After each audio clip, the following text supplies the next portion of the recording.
দেহ থেকে নিঃশ্বাসটা বেরিয়ে গেলে একেবারে শেষে যখন এক টুকরো কাপড় গায়ে জড়িয়ে পৃথিবী থেকে বিদায় নিতে হয়, ওইটাই হচ্ছে এই সাদা কাপড়। আর আমি জীবনের প্রথমবার এই কাফনের দোকান দেখলাম। আর ওইখানে যাওয়ার পর জানতে পারলাম নারী এবং পুরুষদের জন্য আলাদা আলাদাভাবে থাকে এই কাফনের কাপড়। আসসালামু আলাইকুম, কেমন আছেন সবাই? আশা করি আল্লাহর রহমতে ভালো আছেন। আলহামদুলিল্লাহ, আমিও খুব ভালো আছি। অনেকদিন যাবৎ কোনো বড় ভিডিও দিই না, তো ভাবলাম আজকে আপনাদের সাথে একটা ভিডিও শেয়ার করি। সেটা হচ্ছে আর কোথাকার মার্কেটে যাওয়ার ভিডিও। যেহেতু তাইফে আছি, অনেক মার্কেট, অনেক কেনাকাটা করতে হয়। বাসা থেকে আমি অনেক বের হই মক্কার তুলনায়। তো আজকের ওইটা হচ্ছে মার্কেটেরই একটা ভিডিও। আমার ম্যাডামের অনেক কিছু প্রয়োজন ছিল।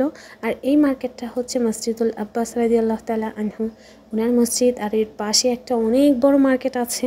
তো আমরা মূলত যেই কারণে গিয়েছিলাম সেটা হচ্ছে এইখানে এই যে স্ট্যান্ড যে রেহালগুলো, ওইগুলো আমার ম্যাডামের দরকার একটা।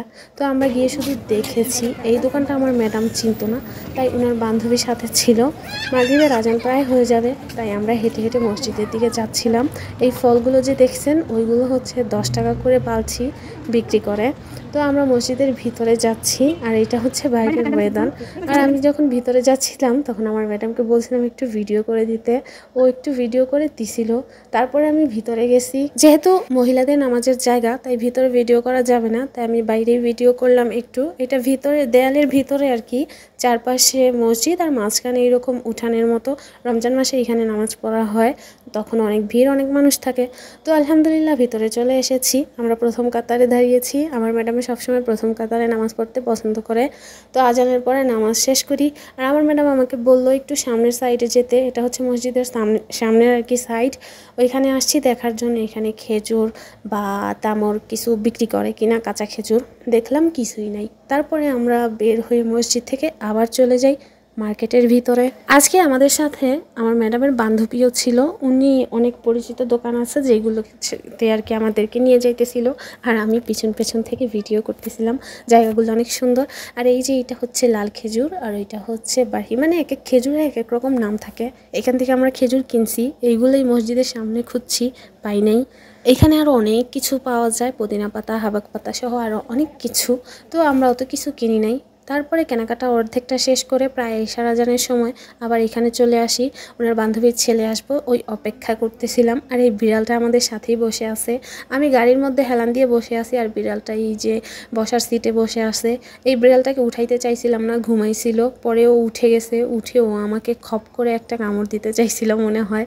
তো যাক, এশার আজান হয়ে গেছে, আমরা আবার মসজিদের ভিতরে চলে আসছি। মসজিদে এসে আমি একটু পিছন সাইডে আসছি ভিডিও করার জন্য, কারণ মসজিদ পুরোই খালি আর অনেক বড় মসজিদ। তো আমি একটু ভিডিও করতেছিলাম। তারপরে আজান শুরু হয়ে যায় আর চলে যায় আবার নামাজের ওইখানে, সেম যেই জায়গায় মাগরিবের নামাজ পড়ছি ওইখানেই মাশাআল্লাহ আলহামদুলিল্লাহ এসে ঈশার নামাজ পড়ে নেই। মজার বিষয় হলো এইখানে অনেক বাংলাদেশি মানুষ, মানে হজ করতে যারা আসে এই মসজিদের এইখানে ঘুরতে আসে। এটা একটা সাহাবের মসজিদ, এই কারণে এইখানে ঘুরতে আসে, কবর জিয়ারত করতে আসে। অনেক মহিলারাও এখানে এসে কবর জিয়ারত করে, যেটা হুকুম নেই। তো যাই হোক, আলহামদুলিল্লাহ আমি বাসায় চলে আসি। বাসায় আসার পরে ওই যে সেই খেজুর, ওইগুলো ধুয়ে নিছি খাইতে।